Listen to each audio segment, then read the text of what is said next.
কারো না কারো অনুসরণ করেই আমরা চলি। প্রত্যেকটা মানুষ, প্রত্যেকটা ব্যক্তি কারো না কারো অনুসরণ করে। অনুসরণ ছাড়া পৃথিবীর মধ্যে কোনো মানুষ নাই। এই অনুসরণ তো আমাদের করাই লাগে, করতেই হয়। এটা স্বভাবগত বিষয়, ফিতরতি বিষয়। তো এই অনুসরণটা যদি ভালো মানুষের অনুসরণ হয় তাহলে আমাদের জন্য কল্যাণকর। আর যদি ভালো মানুষের অনুসরণ না হয় তাহলে সেটা আমাদের জন্য কল্যাণকর নয়, অকল্যাণকর, খারাপ।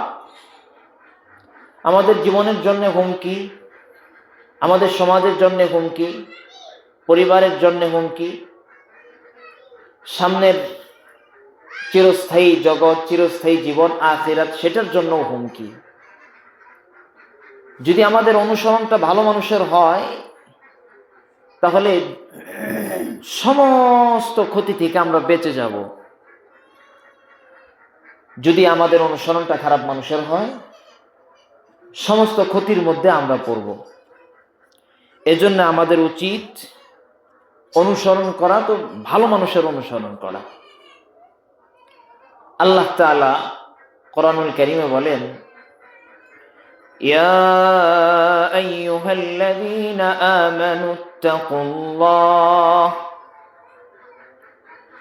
ইয়া আইয়ুহাল্লাযীনা আমানুত্তাকুল্লাহ ওয়া কুনু মা'আস সাদিকিন। আল্লাহ বলেন, হে দুনিয়ার ঈমানদারেরা, মুমিন নারী এবং মুমিন পুরুষ, তোমরা সকলেই শোনো। এক নম্বরে তোমাদের কাজ হলো আমি আল্লাহকে ভয় করো, ভয় করার মতো ভয় করো। কেমন ভয়?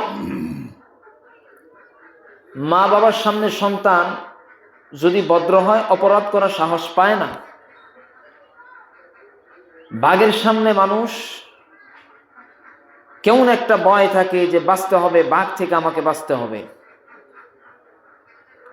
এমন ভয় করো জাহান্নাম থেকে বাঁচার ক্ষেত্রে আল্লাহকে ভয় করো। অন্ধকার ঘর, অন্ধকার রজনী, কেউ তোমাকে দেখে না, সেখানে কিন্তু আল্লাহ আছে, আল্লাহ তোমাকে দেখছেন। ওই জায়গাতেও বান্দা তুমি গুনাহ কইরো না, ওই জায়গাতেও তুমি মালিককে ভয় করো, ভয় করার মতো ভয়। এমন ভয় যেই ভয়ে তোমার মাধ্যমে কোনো গুনাহ যেন সংগঠিত না হয়, এমন ভয় করো। যদি আমরা এই একটা কাজ করতে পারতাম, সমাজে আমার দ্বারা আপনার দ্বারা গুনাহ হতো না। কিন্তু আজকে আল্লাহর ভয় অন্তর থেকে উঠে গেছে। এই কারণে আমরা গুনার মধ্যে জর্জরিত, এই কারণে আমরা গুনার মধ্যে আছি, গুনাহ করি।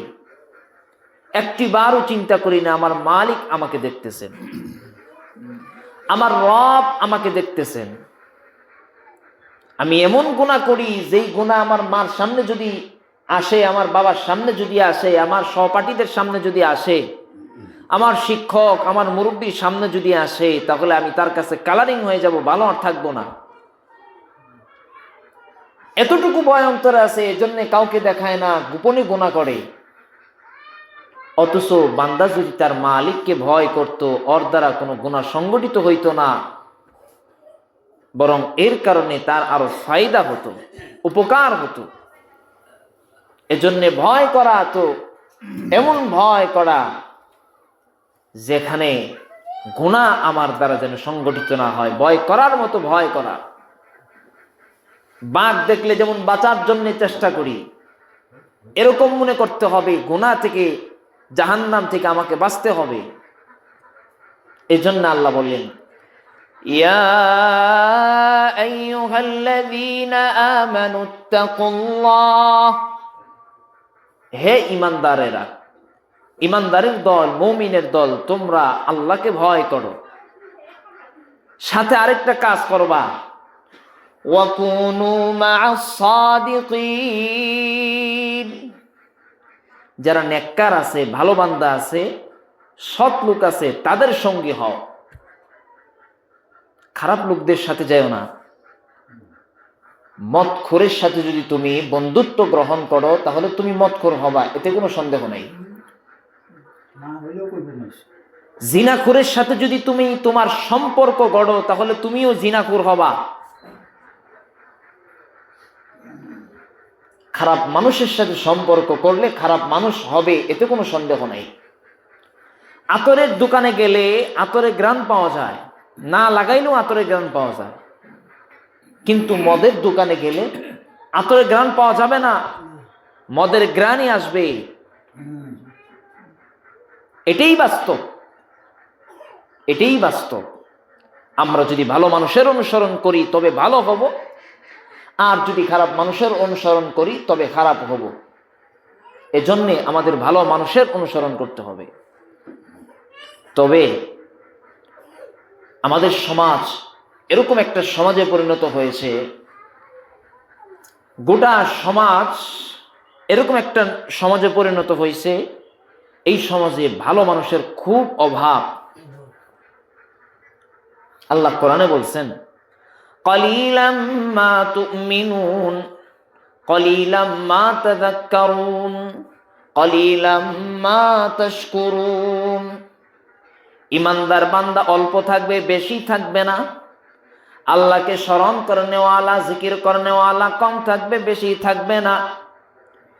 আল্লাহর নিয়ামত পাইয়া শুকরিয়া আদায় করনেওয়ালা বান্দারা কম থাকবে, বেশি থাকবে না। কোরআনে আল্লাহ তাআলা আয়াতে আয়াতে বইলা দিছেন, দুনিয়ার মানুষ শোনো, দুনিয়ার মধ্যে ভালো মানুষের সংখ্যা বেশি হবে না, বরং কম হবে। ভালো মানুষের সংখ্যা অনেক কম হবে। আপনি একটু খেয়াল করে দেখবেন, এই যে ছোট্ট একটা সমাজ, এই সমাজে কয়জন মানুষ আছেন নামাজি, একটু খেয়াল করে দেখবেন। যে নামাজ পড়ে না, একেবারে নিশ্চিত ওই ভালো মানুষ না, একেবারে নিশ্চিত ওই ব্যক্তি ভালো মানুষ হতে পারে না। ওর যদি কোটি কোটিও টাকা থাকে, ওর যদি সমাজে সর্বোচ্চ লেভেলের স্থান থাকে, ওর যদি দামও অনেক থাকে, বাংলাদেশের টপ লেভেলের ব্যক্তি, ও যদি নামাজ না পড়ে নিশ্চিত ও ভালো মানুষ না। 100% গ্যারান্টি কথা। যে নামাজ পড়ে না তার মধ্যে ভেজাল আছে। শত বয়ান দিবে। বর্তমান সময় নির্বাচনের সময়, কিছুদিন পরে বাংলাদেশ সংসদ নির্বাচন হবে।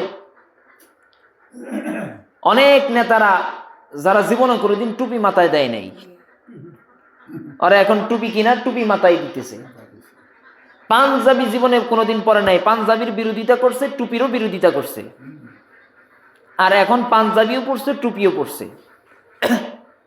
আর মানুষদেরকে বলতেছে মাদক মুক্ত, সন্ত্রাস মুক্ত, চাঁদাবাজ মুক্ত, দর্শন মুক্ত সমাজ গড়তে চাই।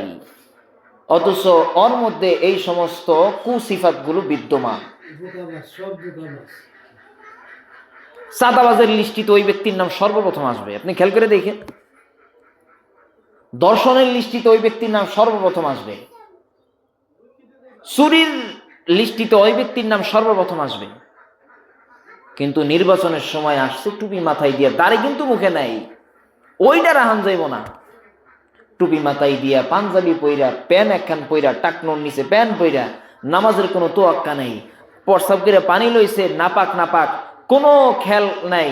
হুট করে এক মসজিদে ঢুইকা বলতেছে, আমি সংসদ প্রার্থী, আমাকে নির্বাচন করবেন, আমি নির্বাচিত হলে এই এই এই কাজ করব। নির্বাচিত হওয়ার পরের দিন থেকে তার আর কোনো খোঁজ খবর নাই। রাস্তার জন্য বাজেট হয় কোটি টাকা, তার মধ্য থেকে লক্ষ লক্ষ লক্ষ টাকা তার পকেটে থাকে। আমাদের বর্তমান সমাজের চরিত্র এটাই।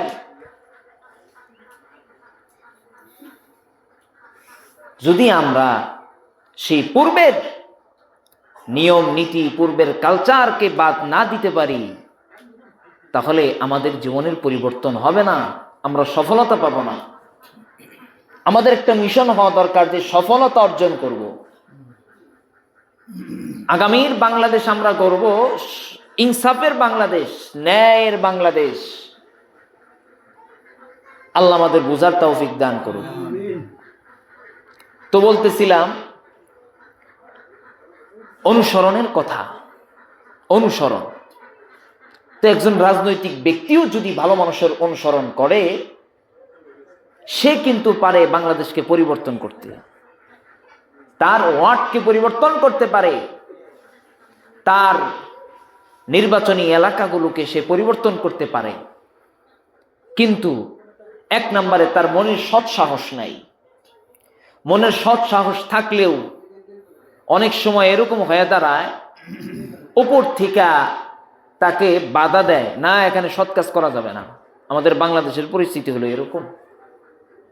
এজন্য আমাকে আপনাকে প্রতিশ্রুতি গ্রহণ করতে হবে, চেষ্টা করতে হবে, আল্লাহর কাছে দোয়া করতে হবে।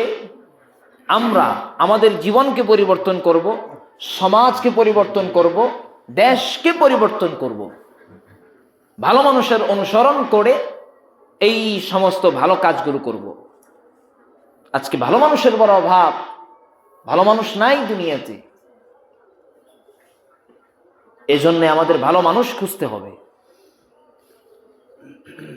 অনুসরণ করতে হবে, ভালো মানুষের অনুসরণ করতে হবে। যদি আমি ভালো মানুষের অনুসরণ করি, তবে আমাকে ভালো মানুষ খুঁজতে হবে। ভালো মানুষ কারা? ভালো মানুষের মাপকাঠি কি? ভালো মানুষকে সবাই তো বলে আমি ভালো মানুষ, সবাই তো বলে আমি এই এই এই কাজ করছি, সবাই তো বলে ভালো মানুষ। এত মানুষের ভিড়ে প্রকৃত ভালো মানুষ কে? প্রকৃত ভালো মানুষ হলো ওই ব্যক্তি, যেই ব্যক্তি কঠিন শীতের মধ্যেও ফজরের নামাজটা ছাড়ে নাই। ফজরের নামাজের পরে কোরআন খুলে বসে গেছে, পড়তে পারুক আর না পারুক। আমি তো কোরআনের কথা বহু বলি, আপনি পড়তে পারেন আর না পারেন, কমাস কম ফজরের নামাজের পরে 5টা মিনিট 10টা মিনিট কোরআনটা নিয়ে একটু বসেন আর তাকায় তাকায় দেখেন, এতেও আপনার সওয়াব হবে, এতেও আপনার ফায়দা হবে। করেন, আপনার জীবনের ফায়দা হবে। যেই ব্যক্তি ফজরের নামাজ পড়বে, মনে করতে হবে ওই ব্যক্তি ভালো মানুষ। তবে হ্যাঁ, এই নামাজের মধ্যেও অনেক ভেজাল ঢুকে যায়। কেন? দ্বীনি জ্ঞান না থাকার কারণে 1 নাম্বার সমস্যা। 2 নাম্বার সমস্যা, ওলামায়ে কেরাম আলেমের সাথে সম্পর্ক না থাকা। এক লোক অনেক ইবাদত করত কিন্তু আলেম না, অনেক ইবাদত করত। তো একদিন হঠাৎ কইরা, একটা গল্প আর কি, হঠাৎ কইরা রাত্রিবেলায় তাহাজ্জুদ পড়ার জন্য উঠছে। ঘরের চাল থেকে একজন বলতেছে, এ অমুক, তোমার আর ইবাদত করতে হবে না। সম্ভবত বড় পীর আব্দুল কাদের জিলানী রহমতুল্লাহ আলাইহির ঘটনা এটা। তো যখন বলছে এই কথা, তখন উনি আলেম না, আবেদ। আবেদ কাকে বলে? যেই ব্যক্তি ইলমে দ্বীন তার ভিতরে নাই, জ্ঞান নাই, ইবাদত করতে করতে করতে করতে তাকে আবেদ বলা হয়। তো তার পরিস্থিতিটা হয়ে গেছে এরকম। তো ওই ব্যক্তি বলতেছে তোমার আর তাহাজ্জুদ নাই। ঘরের চাল থেকে একজন বলতেছে তোমার আর তাহাজ্জুদ লাগবে না, কোনো নামাজ লাগবে না, তোমার ইবাদত সব কবুল হয়ে গেছে। আরে সুবহানাল্লাহ কইেন না, আগে ঘটনাটা শেষ করতে দেন। তোমার ফজরের নামাজের সময় মুসল্লিরা দেখতেছে ওই ব্যক্তি আর মসজিদে নাই, ওর জন্য দেরি করা হইতেছে, সূর্য উঠে যাবে ভাব, এখনো মসজিদে আসে না। আচ্ছা, জোহরের নামাজে একই অবস্থা। জোহরের নামাজেও দেখতেছে সময় যাইতেছে, ওই ব্যক্তির আর কোনো খোঁজ খবর নাই। এরকম কইরা অনেক সময় পার হয়ে গেছে। ওই ব্যক্তির বাড়িতে গেছে, কিও তুমি নামাজ পড়ো না কিল্লিগা? পরে বলতেছে, কয় ভোর রাত্রিবেলায় উপর থেকে একজন ব্যক্তি ঘোষণা করছে আমার আর নামাজ রোজা কিছু লাগতো না। বলে তোমারে কে কইছে? কয় উপর থেকে, ঘরের চাল থেকে একজন কইছে।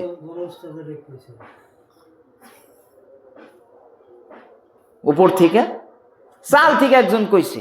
কয় তুমি খোঁজ খবর নিছো ওই ব্যক্তিকে? বলে কে আর হইবা, আসমান থেকে ফেরেশতা হইবা আর কি। ইবাদত সব বন্ধ, ধর্মীয় জ্ঞান নেই।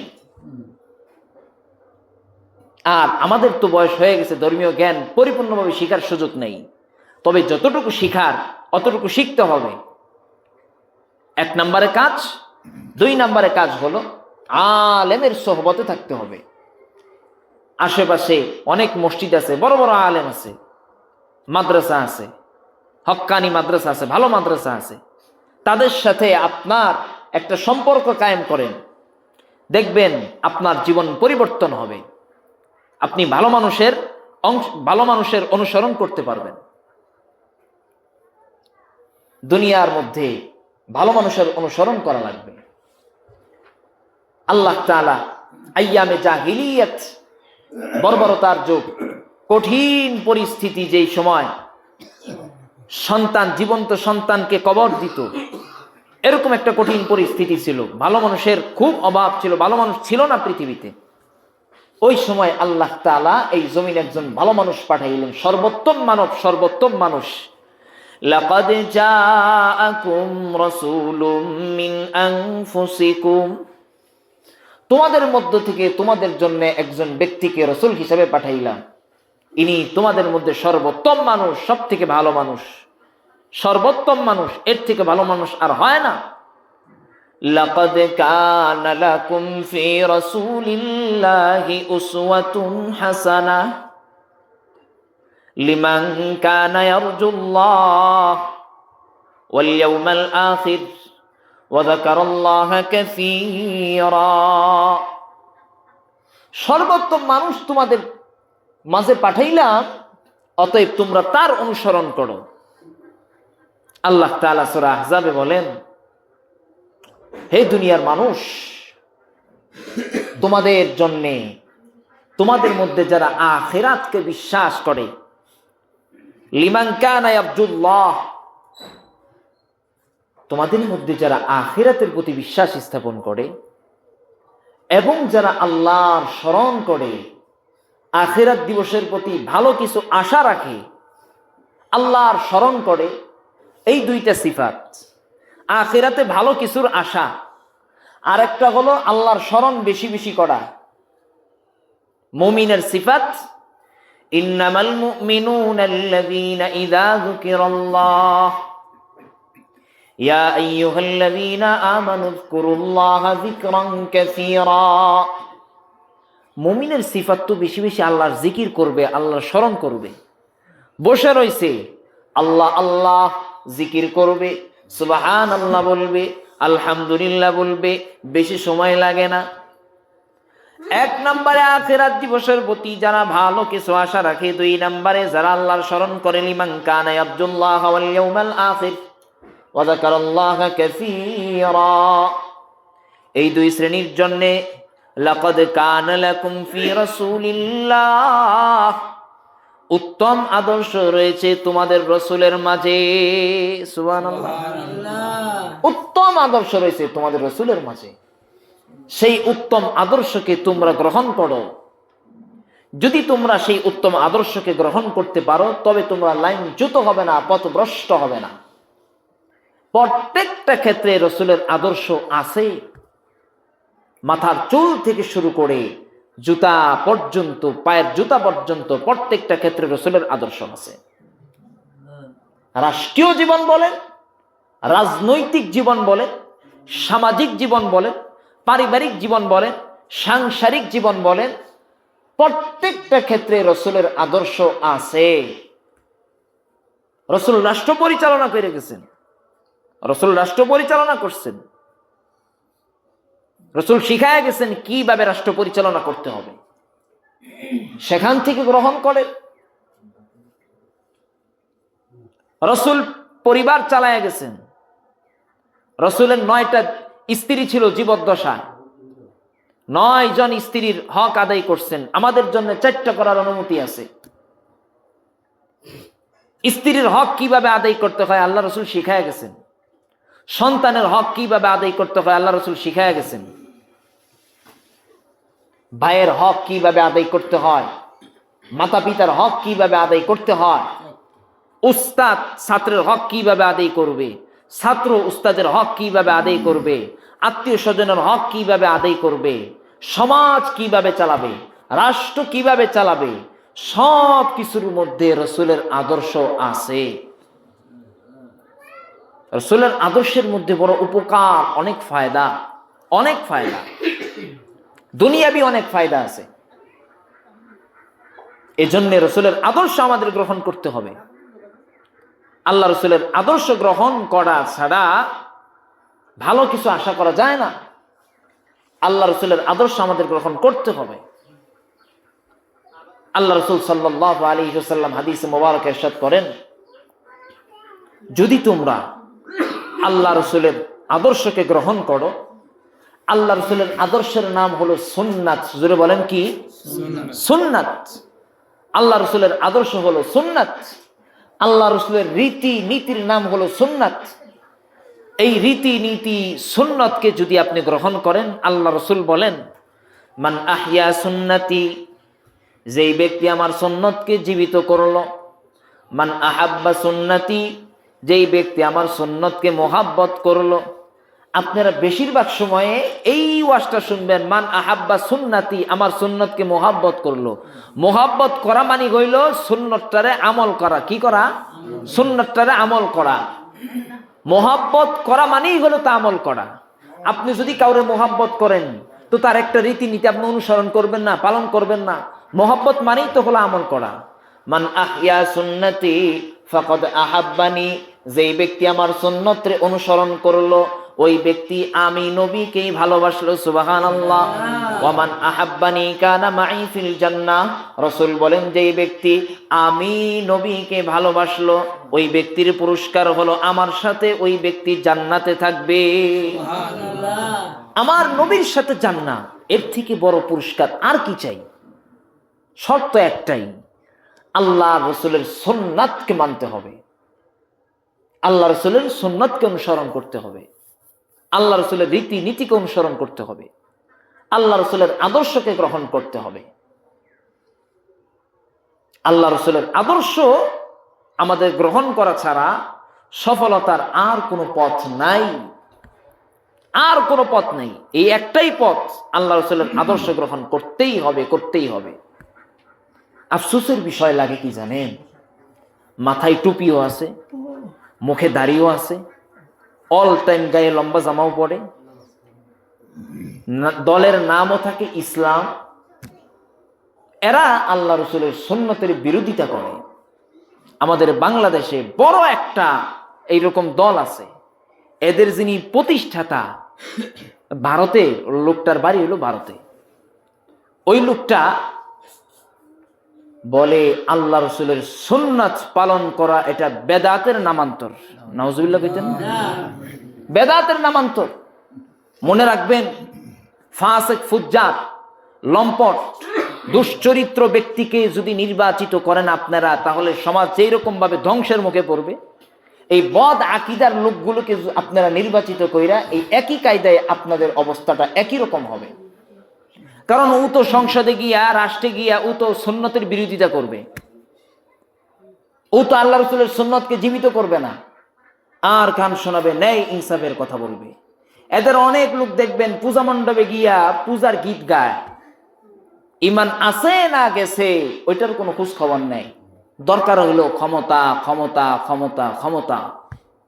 সূরা কাফিরুনের আলোচনার সময় বলছিলাম, আল্লাহ রসুল সাল্লাল্লাহু আলাইহি ওয়াসাল্লামের কাছে আবু জাহেল, উতবা, সাইবা, বড় বড় আরব লিডাররা আল্লাহ রসুলের সামনে কয়েকটা প্রস্তাবনা করছিল।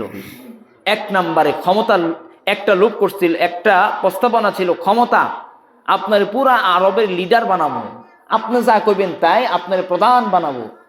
নারীর লোভ দিছিল, যত সুন্দরী নারী আছে আপনি তার বিবাহ করবেন। বস্তা বড় মাল দিছিল, স্বর্ণরূপা দিছিল। আল্লাহ রসুল ওইটা গ্রহণ করে নেই। আর আজকে ইসলামী ব্যানার দিয়া আপনি ক্ষমতার জন্যে পূজা মণ্ডপে যান, পূজা মণ্ডপে গিয়ে গীত গান। আপনার ইমান কি আছে? একটু খোঁজ খবর নিছেন? গতকালকের খবর, ওই এক মহিলা একটা দলের, একটা সংগঠনের একটা সদস্য, তো ওই দলের আমিরের সাথে দেখা করছে। দেখা করার পরে ওই মহিলাটা বলতেছে, কয় আমি বড় আনন্দিত যে আমিরের সাথে কথা বলার পরে সিদ্ধান্ত হয়েছে উনি যদি এদেশে সরকার নির্বাচিত হয়, এই দেশে ইসলামী শরিয়া ল তথা ইসলামী আইন বাস্তবায়ন করবে না। জোরে বলি নাউজুবিল্লাহ। আমাদের বাংলাদেশের সব থেকে বড় যে দলটা, এই দল একবার ঘোষণা করছিল, এই দলের যিনি মহাসচিব ছিলেন একবার ঘোষণা করছিল এই দেশে শরিয়া আইনটাই আমরা বিশ্বাস করি না। পরে নেতা যখন বাংলাদেশে আসলেন সর্বপ্রথম ভাষণে বলছেন আমরা এই দেশে কোরআন সুন্নাহ আইন প্রতিষ্ঠিত করব। এখন তার প্রত্যেকটা দলের নেতারা যেখানে যায় সেখানেই বলে শরিয়া আইন, কোরআন সুন্নাহ আইন প্রতিষ্ঠিত করব। আর নতুন কইরা ইসলামী দলের বেরান লাগায়া তারা বলে গতকালকের খবর বলে আমরা এদেশে ইসলামী শরিয়া আইন বাস্তবায়ন করব না।